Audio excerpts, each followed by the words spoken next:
What's going on, everybody? I'm Aslan Hajavandi. Welcome into this edition of the Warchant Report, talking Louisiana. We got Jeff Cameron. No, we don't. We got Tom. I never know where to point. It's always mirrored around, but you know what's going on. It's Tom Lang. He's director of original content for Warchant.com, the ultimate Seminoles sports source. We're only going up from here, everybody. As well as the executive producer of the Jeff Cameron Show. 1 to 3 o'clock, you can hear those gentlemen Mondays, Wednesdays, Thursdays, Fridays, as well as pregame Saturdays. This Saturday, doors open at the Hotel Indigo, 9:30 in the morning. Pregame show with Jeff and Tom starts at 10 o'clock. Come join us atop the Hotel Indigo for some mimosas, some bloodies, as we get ready for the Ragin Cajuns and the Seminoles. We'll have the watch-along going on at noon with myself and Dominic Robinson. Second half, Tom will take over all the way up until the postgame show where he and Gene Williams will take you into the evening because it's a noon game, everybody. It's a noon game. Thank goodness. All right, guys, so it is at noon. It'll be on the ESPN app. Florida State, a 23.5, 24-point favorite over Louisiana right now. Jeff, I'll start with you. 8 wins, this sort of quasi-watershed mark that I think you helped create and author in the offseason here, that we all sort of, went ahead and endorsed as well. It's within Florida State's sights as they take on Louisiana on Saturday. They could meet that mark. What has looked about as what you envisioned going into this preseason? What has kind of maybe caught you by surprise as you see this team kind of creeping towards that 8-win mark with, 2 games to go after that, they're able to get it done Saturday? Well, I did think they would be better on offense because of the receivers they brought in. And then we certainly hoped that the influx of offensive linemen to provide depth would help all of that add up to a better looking offense. But that said, Jordan Travis has been, I sound like a broken record, but he's been better than I anticipated him being. And he gets a lot of credit for that, high marks for that. Jordan Travis is way better than I projected him to be. Glad I was wrong about that, and I'm glad his hard work has paid off. So when you combine that with those receivers and better depth on the offensive line to go along with, the talent of a Trey Benson added to the running back room, well, then I think it all adds up to an offense that we see humming right now in a way that maybe I didn't anticipate. Defensively, I think that this group, when healthy, we've seen how good they can be. I don't think they're elite defensively. I know there are some numbers that fall in that elite category, but I think they're better. That side of the ball is also better than I thought it would be. The program is in a really good position right now. I think we enter this weekend really excited about where this thing is headed. They're better pretty much across the board. Mike Norvell has done a great job. Alex Atkins has been simply amazing, not only in his teaching, but also in the game preparation. He and Mike seem to work really well together. There's just a lot to be excited about. I don't think we can heap enough praise on where this program is headed. I really believe this looks like a 9-win regular season. I'm going to jump ahead of the Louisiana game, and I think they'll win a hard-fought game against an opponent like Florida, which will be a good game. And that gives you a chance to win 10 games, Aslan. If you win your bowl game, man, these are heady times, exciting times. It's crazy. No one thought that 8 wins would be like a great team, Tom. But if you win 9 by being Florida, if you win your bowl game by 10, you start thinking like, wow, what a great season. I mean, can you kind of process how this has come to be for Florida State to get to this point to where you're like, all right, we'll live with 8, but now you're kind of even going for more because maybe you do think that you have better than just a good team right now with Florida State. I was that guy in the preseason who, when we do our W's and L's segment on the JCS, I said 9, but I didn't envision them getting to the precipice of 9 this way. If they were going to get there, in my mind, in the preseason, it's because they had remarkable luck on the injury front and that the offensive line would be intact, so that there would be no injuries to, say, offensive tackle, where they lost one of their starters for the entire season and another for more than a game. That Jordan Travis wouldn't be hurt for a significant period of time, or if he was, it was against a lesser opponent. Well, they were trailing on the road at Louisville when Jordan Travis went down for a half of football, and Tate Rodemaker was going into the halftime locker room after throwing an interception. I would have thought that the defensive front couldn't suffer major injuries, and their Fabian Lovett was out for 5 games, and Jared Verse was not a 100% version of himself for several games. So I thought that they could arrive to this place, and I could have processed that theoretically if Florida State stayed really, really healthy. They didn't, and they still got here. That is the positive way to spin this. The other way to look at it is what could have been. How close were they actually, because they were deeper than I thought, how close were they actually to, having to watch a program like that farce that is the Tuesday night college football selection show every week, figuring out where they were jockeying and what political cards they might have to play. This has just been a downright success this season. They were deeper than I thought they were, and now they've got a real chance to win 10 football games, which This reminds me, Aslan, my old days as an undergrad. This reminds me of that 2010 season where they won 10 games in their bowl game against South Carolina. Everybody was singing Kumbaya. It feels that way again in Tallahassee. All right, well, if they get these wins, we were told that the recruiting sort of, riches would come falling right after that. No, it's not our account necessarily. We're not always following and that dial into recruiting like Michael Langston and Austin Cox over on warchant.com. But as you look at the way things stand right now for Florida State, I think they're just kind of inside the top 20, Jeff. When it does come to recruiting, the fact that they don't have this sort of flush class with 5-star recruits, is any of that concerning, or have they displayed with this class and this season that, listen, man, they're going to be really good at the portal, and that'll be their bread and butter, and they'll get some hardworking dudes that are 18, 19 years old and have them grow up within the program, and that's their recipe for success? Okay, both. I'd say both. It is disconcerting that they aren't doing a better job in the high school ranks at this point with the overused proof of concept phrase, but it's true. They ought to be seeing the fruits of their labor there, I think, to a greater degree than they are. It's also true they've been able to supplement each of these classes that they have brought in with really, really good transfer portal players that have come in and clicked right away. They've meshed well in the locker room. They've helped create and add to the culture, and they've been successful on the field. So on the one hand, it's disconcerting that I'm not seeing an uptick in the high school ranks, the players that they're bringing in, or the ranking of that class, if you will, which can be somewhat arbitrary because it doesn't include transfer portal numbers. And so on the one hand, when signing day comes and goes, if they're at 17, you're going to have some folks that are slightly disappointed. On the other hand, I hope those folks are like me saying, well, they'll add some kids from the transfer portal and it'll end up being more like a top 10 class. I do think somewhere along the way to get to where they want to go, and they have time here, but to get to where they want to go, which is to play for national championships, to get to the college football playoff and be amongst the group that includes Georgia and Ohio State and teams like that, they are going to have to get better at recruiting.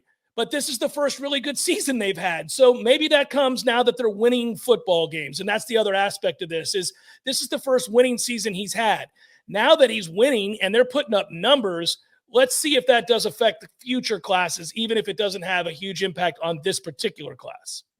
I ask you the same thing then, pretty much, Tom. Is it being impatient? Is it being impractical, wanting to see the fruits of this this successful season so far pay more dividends when it comes to recruiting high school guys?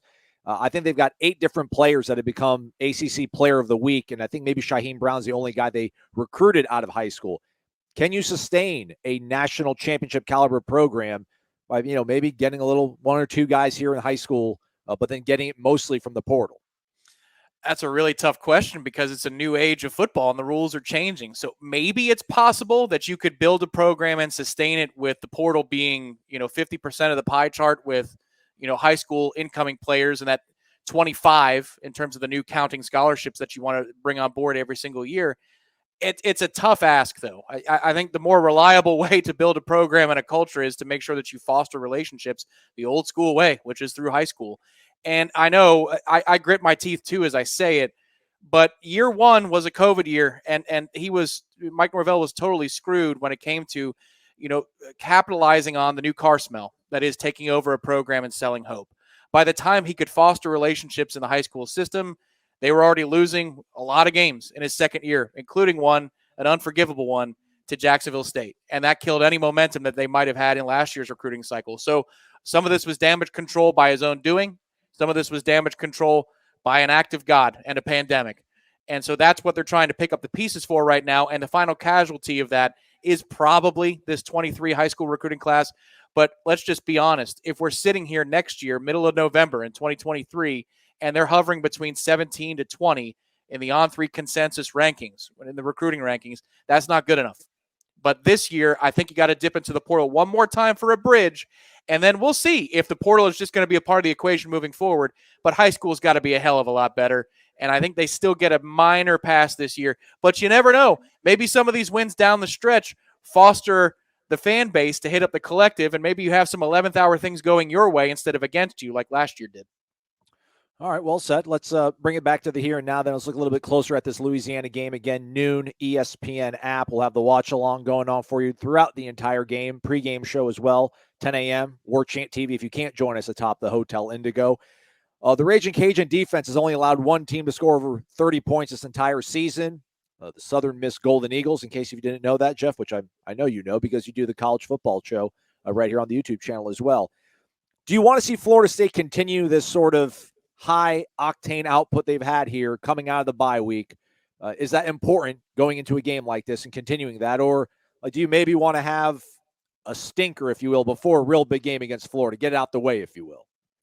Well, I obviously would always prefer to blow out the opponent, and Florida State has done so by an average of over 25.3 points, according to Bill Connolly's projections. If you look at these last 3 games, I would say more of that, please. That's an awful lot of fun, just stomping your opponent and making these rocking chair games midway through the second quarter where nobody's worried about the result, and you get your backups in as quickly as possible. And that is kind of key, right? This weekend, Aslan, you'd like to get your backups in as early as possible before a short week in playing Florida. I would prefer that. Do I think it's going to happen? I don't know. I'm torn on that. I don't know if they'll play with the kind of efficiency that they've played lately. Mike seems to think that they will and says there's more that they can do and that he'll keep pushing them and they're going to get better and they haven't come close to reaching their ceiling. So I don't know. I don't doubt them anymore. I do feel like they're a team that can run on anybody they play. And if you can do that, you can wear people out. They're playing pretty good defense right now for sure. I just want them to win comfortably. It doesn't have to be 45-3 or 38-3 or 41-16, but win comfortable enough that you do get your backups in for that fourth quarter. Yeah, they're on red shirt watch. He mentioned so much so after the Syracuse game. Guys like Rodney Hill, you didn't see again in the game. A.J. Duffy, because they've already played in 2 games, and it sounds like, well, with 2 games left, you'd figure Louisiana, the bowl game, are probably the remaining options there. Can't really try to sell this game all that much, Tom. Thankfully, it's not on our airwaves. It's not on Warchant TV this game. It's on the ESPN. But, I mean, Louisiana doesn't have a top 10 quarterback in the Sun Belt. Their top receivers not top 10 in that conference either. Running back, same thing. So what can this defense do to continue to prove and legitimize the sort of turnaround they've had and just how good they are? Because statistically, we talked about it a bunch, but they're top 20 in everything that's major and important. Overwhelmed to start the game and do so at a level that allows the coaches to pull the starters off the field. And that's the thing, to echo Jeff's point. Like, sometimes you watch a game and it's 21-3 and you know that game's over. Georgia Tech was one of those games. Miami certainly was one of those games in the second quarter. You knew there's no way that the Hurricanes are amassing the necessary comeback. They can't score enough points to get there. Syracuse, same way. So if they call off the Dogs and say, look, we've got to play a Friday night game that's really important for us, and it's only the second quarter, and it might look like it's a drive or 2 early, I'm okay with that. The defense can help the coaches make that decision on Saturday by overwhelming the opponent again. I mean, what they did to Syracuse and Garrett Schrader was really, really impressive. And I get that Schrader was coming off of an injury, and who knows how close to 100% that he was. But that doesn't mean that when Sean Tucker's in the open field, that you're automatically going to go make a play and bring him to the ground. Ditto for Garrett Schrader, who's a really tough runner to bring down as well. This defense overwhelmed the opponent last weekend in a way I thought against Syracuse that they didn't the previous 2 games. You do that again on Saturday, you're going to give the coaches ammunition to work in the Rodney Hills of the world, and maybe you do see an A.J. Duffy in the second half. And I think that makes for a really fun Warchant watch-along, because then you could talk about the big picture stuff. That's right. The Warchant watch along will be going on with Dominic Robinson and myself, and as well as Tom Lang, and he'll take you right on into the post-game show with Gene Williams. Let's go ahead and make our predictions. But first, though, before we make ours, let's hear from everybody else on the Warchant.com staff. Hey, what's up, y'all? Definitely going to go with the Noles again this week. I like them to win this game and, win their 4th straight. Picking the score is kind of weird, though, because, you've got Louisiana's a pretty decent team, and, you wonder – what's the incentive there to really blow them out or anything? So, I mean, I'll steal from their score last week. I'll give Florida State 36. I really like Florida State's defense to hold them. I'll go 36-7 Noles. Give me FSU to improve to 8-3. What's up, FSU fans? You finally got to the person you really wanted to hear from. Yours truly, Corey Clark. Talking about the Louisiana game. Something I've wanted to talk about for 10 weeks now, and here we finally are. Look, man, I would expect it to go much like the last 3 games have gone. I don't think Louisiana is any better than the 3 teams they just beat the tar out of. And I know for a fact Florida State's the best team Louisiana's played. So it should play out the way that the last 3. The one caveat, the one caution you have, worry, is Are they looking ahead to what's awaiting on Black Friday? Are they looking ahead to that night after Thanksgiving against their arch rival? If they are, it could be a game. Louisiana's not coming here to just mess around. They do want to win. They want to get bowl eligible. They've beaten teams before. So, if you play well, you should win and win comfortably. And I think they will, because I just believe in this coach right now. I believe in his program. I believe in this particular team. I think they'll go out and handle business. I'm saying 41-13. Corey Clark out. Thank you very much, gentlemen. All right, it's our time to make our picks. Jeff, I'll start with you, sir. Age before beauty on this panel that we have before you, everybody. Noon kickoff, 23.5, 24 points. Who knows what it'll go off at kickoff. Florida State taking on Louisiana. Score prediction, please, sir.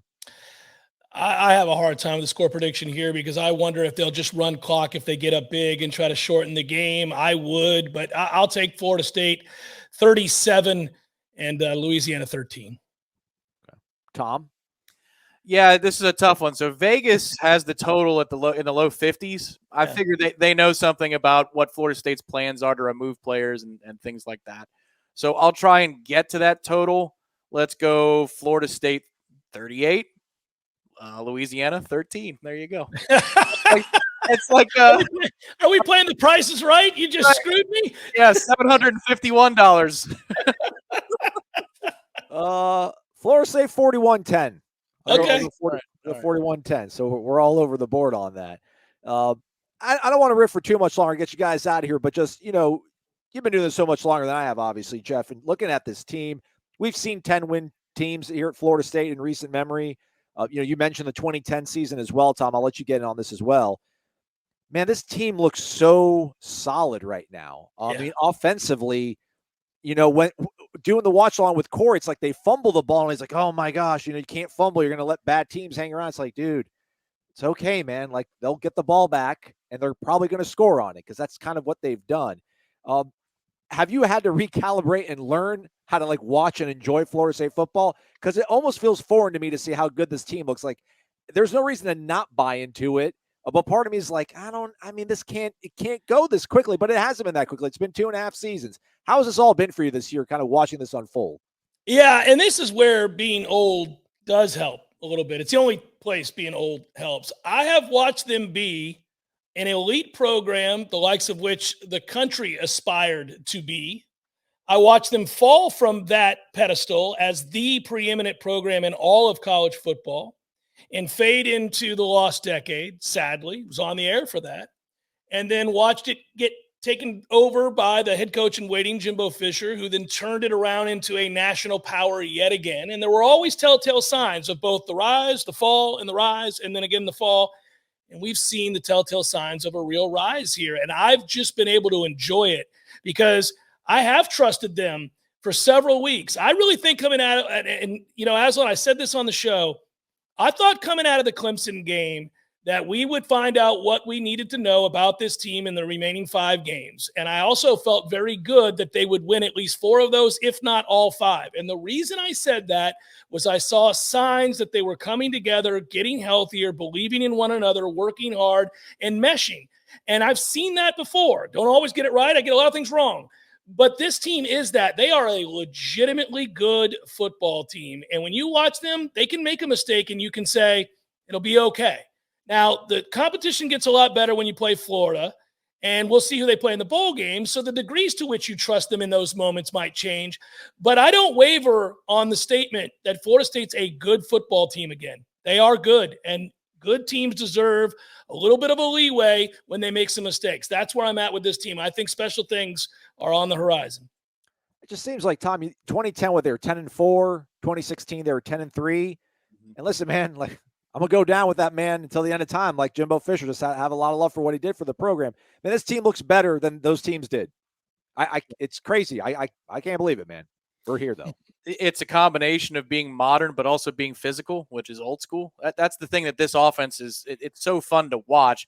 And it's not just Trey Benson, who's the player, of late, who's been that guy, but Toafili runs harder. And Trayshawn Ward will hit you. If you're not ready for it, he gets on you very quickly. And you see what Malik McClain did in space last week. And Johnny Wilson's a physical presence. I haven't even mentioned Micah Pittman, who's been kind of an afterthought, even though he's a really important player in this offense for what he brings to the table to generate space, to block downfield.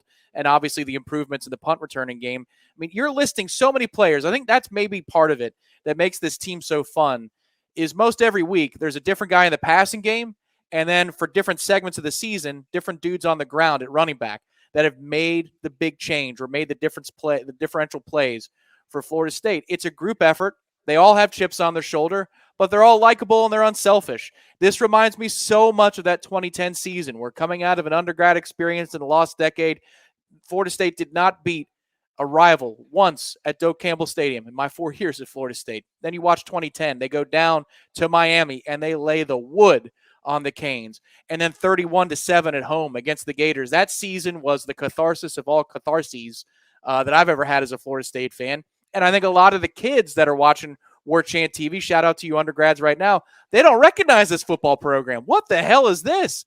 It's just a whole lot of fun to watch these types of moments because it's a discovery of the program all over again. I think that's what fans are doing, whether they're 18 and freshmen in their dorms right now or they're 51 and they're on the air right now in the top right corner of the screen. It's a cool ride to be on. Well, they're likable, and Mike never wavered, Aslan. That's the other thing. I think Mike stayed true even after the Jacksonville State game, even after some disastrous moments. He has stayed true to what he said all along. We're going to build it the right way. He has these core principles. He repeats them all the time. The message is pretty consistent or very consistent amongst all coaches, and the players bought in. So when you see them stay the course and turn it around, it's very easy to root for above and beyond just yay team. You've seen guys go through it and come out the other side. That is notable and fun to watch. Just got to make sure you win Friday, though. Friday after this one. All this feels good right now. Got to win in that building against that team. So we'll see how it goes. Thanks so much for being here, guys. You can check out Jeff and Tom on the Jeff Cameron Show 1 to 3 o'clock weekdays on 93.3 FM in Tallahassee, as well as here on the internet, Warchant TV, our YouTube channel. Hit the thumbs up on the way out. We certainly would appreciate it. For Jeff, Tom, and the rest of the guys at Warchant, we appreciate you watching. Have a great one. We'll see you around the web.